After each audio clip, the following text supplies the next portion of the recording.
নমস্কার সবাইকে। আজকে বৃহস্পতিবার, তো মা লক্ষ্মীর দিন।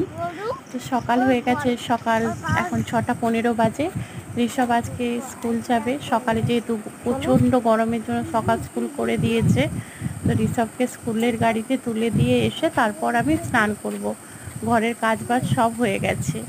ও দেখুন এই ছোট্ট বাছুরটার সঙ্গে কথা বলছিল। সূর্যের কিরণটা কিভাবে পড়েছে দেখুন, খুব গরম।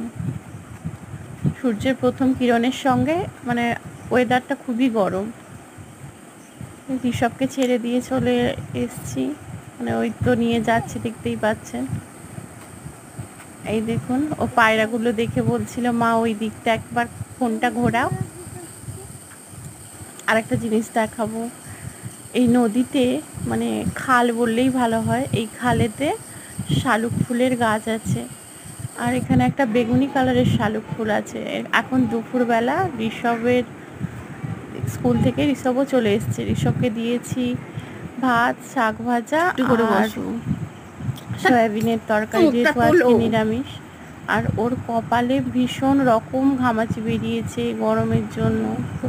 এই রাতের বেলা ভিডিওটা করলাম, দেখুন বোঝা যাচ্ছে না তো ক্যামেরাতে, কিন্তু অনেক বড় বড় ঘামাচি বেরিয়েছে। এত গরম তো ছোটদের জন্য খুব খারাপ লাগে।